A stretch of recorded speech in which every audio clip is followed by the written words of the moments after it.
Darío García desde XTV. Darío, muchísimas gracias y muy buenos días. Muy buenos días, ¿qué tal? ¿Cómo estáis? Bueno, hoy parece, Darío, que reina la calma en los mercados financieros, teniendo en cuenta que, bueno, cada vez parece que hay más esperanza respecto a la menor gravedad de la nueva variante del coronavirus, respecto a Omicron. La pregunta un poco es si los mercados se están apresurando demasiado a aferrarse a esta esperanza, teniendo en cuenta la gravísima caída que sufrieron las bolsas europeas, por ejemplo, hace apenas 2 semanas, en ese viernes negro, cuando tuvimos un desplome del IBEX 35, pues bueno, de los más abultados en los últimos meses y prácticamente en el último año. ¿Se están apresurando demasiado rápido, como digo, a aferrarse a estas esperanzas? Bueno, es una reacción proporcional precisamente a las caídas que vimos hace 15 días. Precisamente cuanto más conocemos sobre la nueva variante, que si bien es mucho más contagiosa y tiene unos problemas inherentes a esa circunstancia, sobre todo para el colapso del ámbito sanitario, lo cierto es que la menor mortalidad, porque los efectos de esta nueva variante son mucho más leves, también han dado visos de esperanza precisamente a que esta variante de alguna manera pueda pasar de largo, no tanto en cuanto a la posibilidad de una mayor carga de esa capacidad vírica de contagio, sino respecto a la posibilidad de que haya un mayor índice de casos de mortalidad. Entonces, en este caso, si bien podríamos pensar que la recuperación que estamos viendo ya desde finales de la semana pasada y este inicio con la jornada de ayer y la jornada que estamos viendo hoy, también podríamos pensar que fue desproporcionada la caída observada desde el pasado Viernes Negro, donde bueno, pues de manera previa normalmente los mercados suelen intentar anticiparse y puede que ya hayan descontado quizás todo el impacto negativo que esta nueva variante pueda tener en los mercados, si bien todavía sobrevuela la posibilidad de que precisamente por esa mayor capacidad de contagio podamos ver restricciones y confinamientos en los países, en las principales potencias europeas y en Estados Unidos. Claro, pero todo esto realmente, Darío, tiene una segunda lectura, y es que si esta nueva variante no es tan, bueno, no nos debería de asustar tanto como parecía que nos asustaba el primer día que empezamos a conocer sobre ella, aquel viernes negro, como digo, pues bueno, esto da un poquito más de veracidad al argumento de que los bancos centrales empiecen a acelerar ese tapering, esa retirada de estímulos, por ejemplo, que lo haga la Reserva Federal, teniendo en cuenta que, bueno, pues varios de los miembros del Comité de Mercado Abierto de la Reserva Federal ya han dicho que van a estudiar acelerar ese ritmo de la retirada de estímulos. ¿Cómo puede ser que los mercados financieros quizá esta variable no la estén teniendo en cuenta, por lo menos en el día de hoy?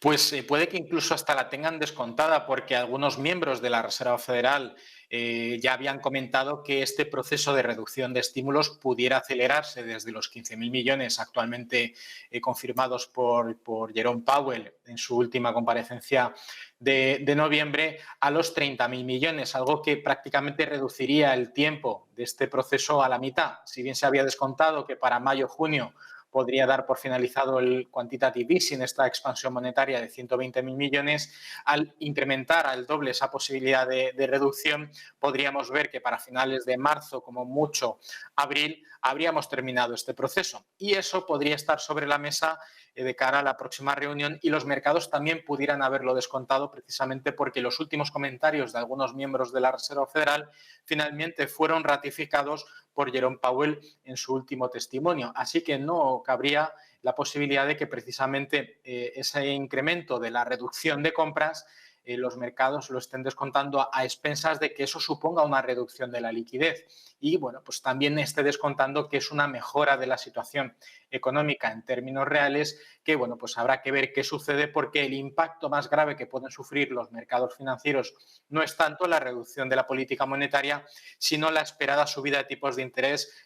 menos apreciada, al menos la única subida, la primera subida descontada para mediados del año que viene. Ya ha habido varios comentarios de que pudiera haber no solo una, sino 2 subidas de tipos de interés, y aunque en términos porcentuales, al menos por parte de la Reserva Federal, sería de 1/4 de punto, la elasticidad de algunos productos financieros como las hipotecas podrían verse perjudicadas y ocasionaría un fuerte ralentizamiento de bueno, pues el crecimiento económico, que es el principal factor fundamental a tener en cuenta para el próximo año.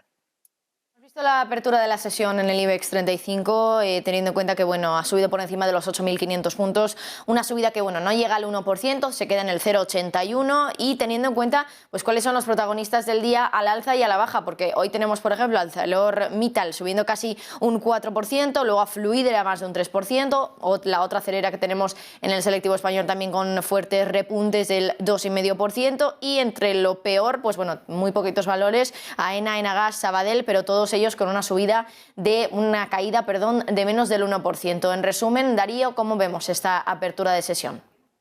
Pues sobre todo el ámbito industrial, muy vinculado también a la evolución de las materias primas, como por ejemplo el petróleo, que está permitiendo que compañías precisamente como ArcelorMittal estén liderando la tabla en las subidas. Y por el otro lado, en el ámbito negativo, tenemos en general con muy poquitas subidas, con muy poquitas caídas, como bien apuntabas, el sector turístico, porque todavía sigue marcando la sombra de la posibilidad que algunas economías pues, puedan reforzar los confinamientos o las medidas restrictivas respecto al tráfico aéreo. Ya hemos visto incluso durante este fin de semana, al menos aquí en España, pues algunos casos extremos de contagio por reuniones que ha habido en el ámbito particular y eso pues podría extrapolarse a una preocupación de lo que pueda suceder en estas próximas reuniones por la estacionalidad que estamos pues prácticamente ya de Navidades.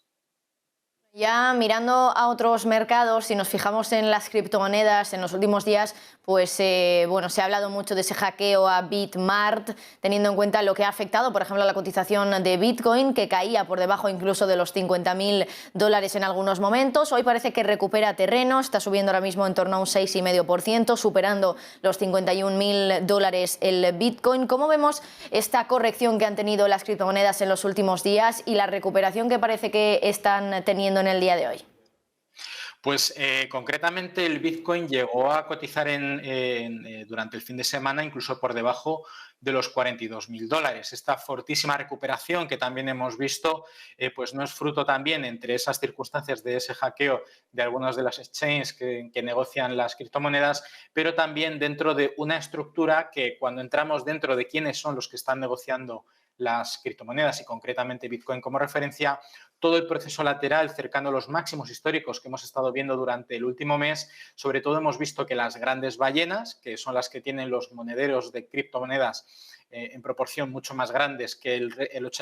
resto del 80% de los que tienen un wallet digital, han estado vendiendo sus posiciones y precisamente la fortísima recuperación que hemos visto durante este fin de semana ha llevado a que de nuevo las grandes ballenas hayan adoptado una posición con un descuento en el precio de compra, en el caso de Bitcoin por encima del 20%, pero algunas criptomonedas como por ejemplo Polkadot o incluso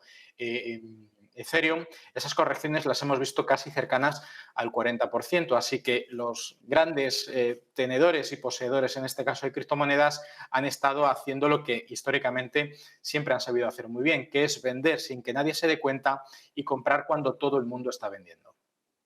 Bueno, pues nos quedamos con eso. Darío García, analista de XTB, muchísimas gracias como siempre por estar aquí con nosotros en Negocios Televisión.